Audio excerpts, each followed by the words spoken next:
이 사건은 1982년 10월 17일에 공소시효가 끝남으로써 이제는 범인을 붙들어도 처벌할 수가 없게 됐다. 경찰과 검찰과 법원과 언론이 고문과 조작과 오판과 오보로서 무고한 사람들을 고생시키는 틈을 타서 범인은 면죄부를 받고 만 것이다. 힘없는 서민들이 경찰, 검찰, 법원, 언론의 총공세에 직면할 때 얼마나 비참하게 되는가를 이 사건은 똑똑하게 보여주고 있다. 제도의 범죄는 처벌되지 않고 개인의 피해는 회복될 수 없음을 고문 후유증으로 40대에 요절한 김기철 씨는 폐인이 된 그의 몸과 정신으로 입증하였다. 이 기사는 1981년부터 1982년에 걸쳐 월간 마당에 쓴 것이다.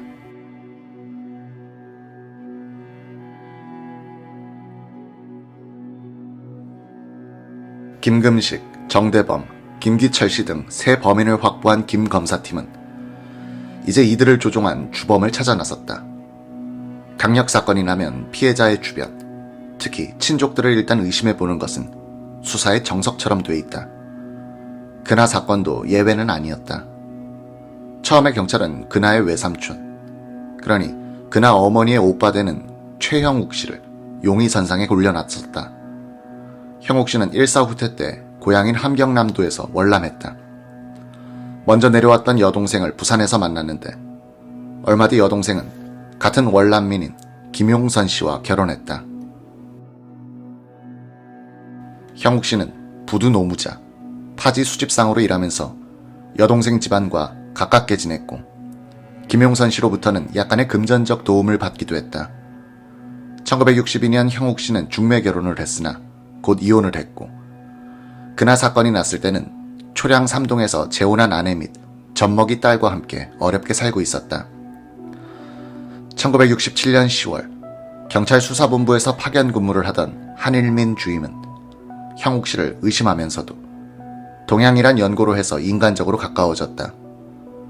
한 주임은 이왕 자수할 바엔 동양 사람에게 하여 특진시켜달라고 농담 반, 진담 반의 부탁을 하기도 했다. 어느 날 한 주임은 형욱 씨를 모 수사기관으로 데리고 갔다. 그곳에 있던 거짓말 탐지기에 형욱 씨를 걸어본 것이었다.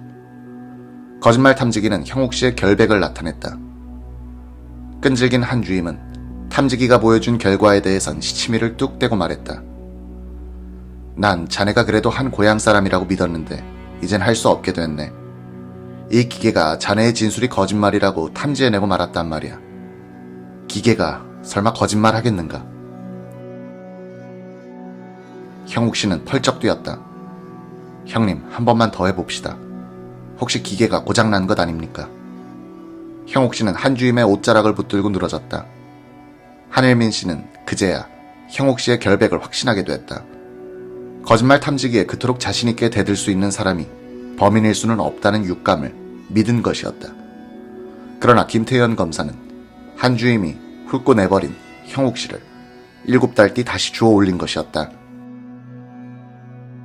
김 검사는 최형욱 씨를 끌어넣었다. 이에는 특수한 방법을 썼다. 나는 범행 동기를 추궁당했다. 돈이다 라고 대답했다. 김 검사는 또 다른 동기가 있을 것이라면서 공산당이 관련된 것이 아니냐고 물었다. 나는 깜짝 놀랐으나 최 씨의 혐의 중에 그런 것도 있구나 싶어 그런 모양이다고 대답을 얼버무렸다. 검찰은 최 씨를 먼저 폭력 혐의로 5월 15일에 구속했다. 문제가 된 폭행 사건은 1년 전에 같은 집에 사는 사람과의 사이에서 일어났던 것으로 이미 서로 화해했으며 상처도 별로 없었다. 그들은 수사 시간을 벌기 위해 이 사건을 뒤늦게 캐내어 날 잡아넣은 것이다. 김태현 검사는 형욱 씨를 먼저 다른 공안 수사기관에 보내 그나 사건에 공산당의 개입 여부를 조사하게 했다. 붙들려와서 난생 처음으로 대범이와 금식이를 만났다. 생판 모르는 남자들이 신문을 받고 있는 나를 번갈아 힐끗 쳐다보더니 방을 나가버렸다. 둘은 검사에게 가서는 나를 알겠다고 말한 모양이었다. 한 번은 빵모자에 선글라스를 낀 남자가 나타나더니 대뜸 최 선생 오랜만입니다 라고 아는 체 하는 것이었다. 나는 술 냄새와 마늘 냄새가 물씬 풍겨 나오는 그의 입을 올려다보며 망연자실하지 않을 수 없었다. 어느 날엔 자다가 끌려 나와 컴컴한 방으로 인도됐다. 그나의 제단이 모셔져 있었고 그나 목소리가 울려 나왔다. 아저씨, 놀러 가고 싶어. 응. 아저씨는 내가 미워. 왜 죽이지? 애원과 단발마의 비명이었다. 어리벙벙한 속에서 나는 그나야, 빨리 원수를 잡아 날 살려달라고 통곡했다. 최 씨는 항소 이유소에서 모 기관에서의 수사 상황을 이렇게 묘사했다. 피고인은 1968년 5월 15일 부산지방검찰청에서 폭행으로 구속됐습니다. 그 폭행도 1년 전에 있었던 사실을 갖고 구속당한 것입니다. 그 후 약 2주일이 지나서 검찰에서 소환하기에 오후 6시경에 나갔습니다. 검찰에 도착하니 아무 말도 없이 밖으로 데리고 나가더니 지프차에 모르는 사람 2명과 함께 태웠습니다. 차 내에 들어가니 무조건 수건으로 눈을 가리고 어디인지 가더니 하차하라기에 하차했습니다. 그러더니 수건으로 눈을 가리운 채 계단으로 내려가면서 하는 말이 솔직히 말하라 하기에 무슨 말을 할까 하니 모르느냐 하기에 모른다고 하였더니 그냥 어디인지 몰라도 문소리가 나더니 들어가라기에 들어갔습니다. 무조건 공산당에게서 갖고 온 암호문을 내놓으라는 것이 아니겠습니까? 하여 나는 그런 사실 없다고 말하니 무조건 내가 생각하기에 대여섯 명이 나를 고문하기에 나는 그런 사실이 없다고 수차 말했습니다만 고문은 더 심해가기만 하고 그래서 기절하고 일어나고 있으니 그제야 수건을 풀고 좀 있다가 지금 보니 정대범이란 아이를 지하실까지 데리고 와서 그 아이가 하는 말이 야 이 새끼야 서면 300번지에서 배우라고 보인 암호문을 내놓으라는 것 아니겠습니까? 그리고 그냥 데리고 나가더니 또 고문을 시작하는 것 아니겠습니까? 그래도 나는 그런 사실 없으니 없다고 하니 왜 저 아이는 있다고 하고 너는 거짓말한다고 무조건 고문하는 것 아니겠습니까?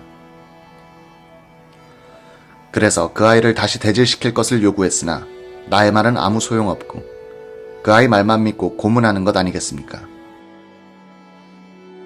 하여 고문이 심해서 의복에다가 똥까지 싸고 있으니 냄새가 풍겼는지 고문을 중지하고 또 수건으로 눈을 가리더니 어딘가 데려가더니 의복을 갈아입히고 어느 사무실에 가니 그곳에 좀 앉아있으니 지금 보니 김금식이가 들어오더니 아무 말 없이 보고 1초도 안 돼서 밖으로 나가더니 저 사람 아느냐고 묻기에 모른다고 하니 저 사람 너를 안다고 말하고 있지 않나. 그런데 너는 왜 거짓말 하느냐고 또 잠을 재우지도 않은 채 밤을 새워가면서 조사하고 날이 새면 또 지하에 가서 고문하고 무조건 암호문하고 무전기를 내놓으라는 겁니다. 그래서 또 대질시킬 것을 요구했으나 거절당하고 말았습니다. 그런 식으로 무려 4일간 고문을 당하고 하루 있으니 검사가 지하실까지 와서 데리고 가기에 따라가니 조서 작성하자고 하기에 저는 지금 몸이 아파서 지금 조서 작성할 수 없다고 말했습니다. 하니 그것도 무조건 시간과 시일이 없다는 것입니다. 그래서 또 거부했습니다. 검사가 하는 말이 여기는 검찰보다 더 높은 곳이다. 내가 너를 이곳까지 데리고 왔지만 내가 마음대로 데리고 가지 못하니 내가 시키는 대로 하라는 것 아니겠습니까? 하여 할 수 없이 조서 작성한 것입니다. 조서 작성하는 것을 보니 공산당에 대한 조서 작성을 하지 않습니까? 그래서 내가 부인했습니다. 내가 공산당도 아닌 사람을 무슨 이유로 공산당 조서 작성합니까? 하니 무조건 가만히 있으라는 겁니다. 그리고 검사는 부르고 서기는 기입하는 것입니다. 그래서 공산당으로 몰아서 이 사건에 결부된 것입니다. 바로 이 공산당으로 나를 모은 사람이 정대범하고 김금식이라는 사람입니다. 그러면 공산당 두목 윤모니, 황씨란 사람, 박영태란 사람, 김기철이란 사람들은 누구의 입에서 나온 사람들입니까? 모두 검사 입에서 나온 말입니다. 물론 조서 기입되어 있습니다만. 그러면 나도 모르는 사람을 공산당으로 가담시켜서 지금에 와서 내가 말한 것처럼 하니 나로서 답답할 뿐입니다. 나는 지금 정대범의 정신감정을 하여보았으면 합니다. 그것은 모르는 사람을 아무 곳에나 물고 들어가니 말입니다. 뒤에 부산일보는 그나의 목소리를 흉내낸 방송국 아나운서의 의성을 녹음했다가 틀어주었더니 눈물을 흘리며 자백했다고 과학수사의 성과를 소개하게 된다. 최 씨는 또 나에게 이렇게 털어놓았다. 전기고문, 물고문, 구타 등 갖가지 고문을 당했습니다. 잠을 못 자 정신이 없고 자백할 것도 없어 미칠 지경이었습니다. 한 번은 수사 간부가 오더니 권총을 내 머리에 갖다 대고 이 빨갱이 새끼 쏴 죽여버리겠다고 했어요. 나는 쏴 죽이시오 라고 대답했죠. 나흘쯤 지나서는 그들도 내가 공산당과는 관계가 없다는 것을 알아챈 모양이에요. 주사도 놔주고 잠도 재우면서 미안하게 됐다고 달래더군요. 지금도 그들에겐 별 유감이 없어요. 나를 고문할 때 양심이 괴로웠던지 소주를 마셔가며 고문합디다. 그 기관에서 김태현 검사로부터 조서를 받았는데 나를 고문한 사람을 입회시켜놓고 신문을 합디다. 자포자기 상태에서 손도장을 찍어주고 말았죠. 김 검사가 나간 뒤 나를 고문했던 그 사람이 왜 도장 찍어주었느냐고 나무라요. 그러면서 한 1년은 고생해야겠다고 합디다. 최 씨가 도장을 찍어준 조서는 1968년 5월 28일에 작성된 피의자 신문조서다. 최 씨는 황 선생의 권위로 북괴 노동당에 가입하고 황 씨로부터 김용선의 아들 근하군을 살해하라는 명령을 받아 김기철에게 살해 지시를 내렸다고 자백한 것처럼 적혀있다. 공안기관에서 이미 최 씨의 북괴 관련서를 부정해버렸으므로 이 진술은 고문에 의한 허위 진술이란 증거의 가치만 지니게 됐다.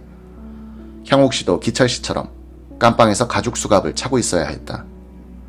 같은 살인 피의자였지만 금식 씨와 대범 씨에 대한 대접과 기철 씨와 형욱 씨에 대한 대접은 사뭇 달랐던 것이다.